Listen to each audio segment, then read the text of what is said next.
Welcome to Glacial Inferno Gamings. My name is Jay.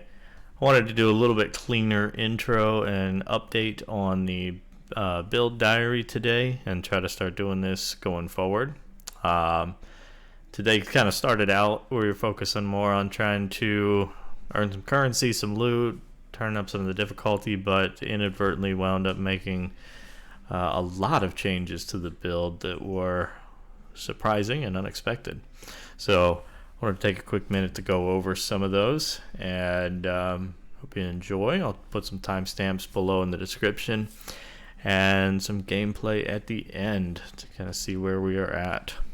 So one of the first things we did today was we started playing around with our tree a little bit, changed it up, and went and added in the crit dot nodes, the primordial insights over here. We also have added in the ancient fervor, which I did yesterday. I did drop some of the fire damage nodes for the time being, and instead came over in Time Weaver and picked up which time cannot heal, which I've actually found worked out pretty well with the stasis that we apply with Anomaly, causing some extra damage from our bleeding edge. And then I also picked up Dire Juncture, which has reduced some of the damage we take initially and has had the increased effect of making us a lot more tanky and made it easier getting into some of the paragons. Some of these other random nodes scattered about are all about cost reduction as well as cooldown reduction. I'll explain that as we get into it. So one of the biggest changes off the bat was we wound up getting a lot of cold damage to our spells via our new catalyst. And initially I was concerned with this because we'd been running lightning damage, and I didn't want to change the tier of ethereal to freeze and burn. But what I found by putting frost actually as the highest spell damage, since tier of ethereal already converts cold to fire damage, it does not actually give freeze to the skill. So we wound up keeping burn and shock. But what this also did for us is it took our anomaly from being shock and stasis to freeze and stasis. So with that, we started playing around with dropping the Winter's Grasp and instead picked up Plague Burst for a little bit of mob clear. And we were playing around with that, and we get freeze and poison from our Plague Burst. So between the two of them, when we put down our anomaly and our Plague Burst on top of it, we pretty much freeze lock them anyway without Winter's Grasp. And get the same effect, but some added bonuses from Plague Burst. So with Plague Burst, the key points that we're looking for are increases chance to inflict ailments on enemies for allies inside the explosion's area of effect, and increase the explosion damage for each ailment stack a monster has. And as we're stacking a ton of ailments on every monster, then when they blow up, they're dealing even more damage. So this wound up turning the clear speed into a lot smoother process. Between all of that and then also using Mark of Impurity with Guilt by Association, so then we're propagating the Mark of Impurity as well as poison from the Plague Burst. So that led to some big changes in our damage, our clear, and even our just overall gameplay.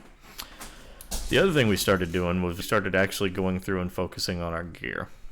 So some of the key affixes that I've been after as I've been sitting down going through this on the dagger and the catalyst are, of course, the elemental status ailment chance score, which now between the two of them we are well over 600%, which gives us the 60% elemental status chance. And then I've been shifting into trying to get movement speed on my boots and just some overall resistance from there. On our pants, we have gotten material transfer time reduction between willpower and rage, as well as cooldown reduction for all skills, and 24% damage, which gives us a nice damage increase there. We're still running the belt that we've been running for a while, just because I haven't found anything better. This is the same ring we've had for a while, as is this one. I just haven't found anything to replace those as of yet, but when I do, I will update that as well. Now on our gloves, we've picked up percent damage, rage and willpower cost reduction. On the other one, we've got percent damage and willpower and rage reduction. The chest, we've picked up transfer time reduction, as well as wisdom. Our spalders, we've picked up rage and willpower cost reduction, as well as some status ailment chance score overall. It's not much, so unless I see the roll get higher, I wouldn't really focus on it. And then we have our more rage and willpower cost reduction on the other spalder, as well as 25% damage with some wisdom. The amulet here, we've picked up a little bit of crit damage, but mostly this is just for max life. I'm still working on getting a better roll on that piece.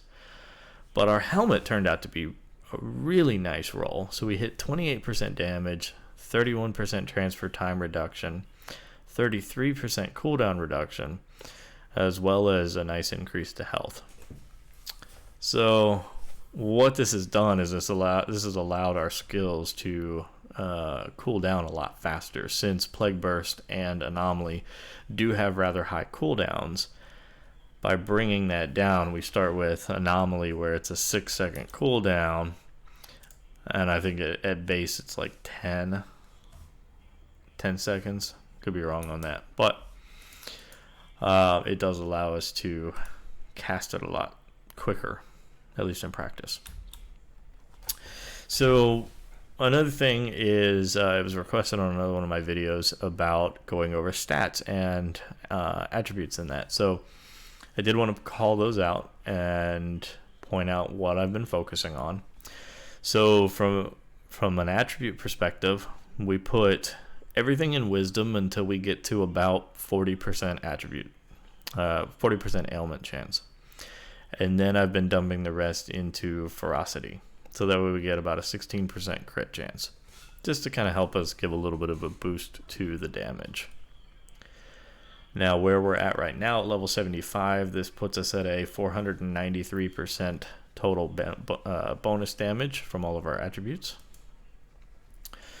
And as we come into our stats here, as you can see on our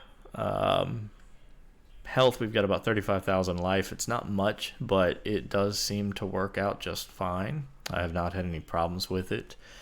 We are up to an 8.1 meter per second movement speed, which helps us move around without having an actual movement skill.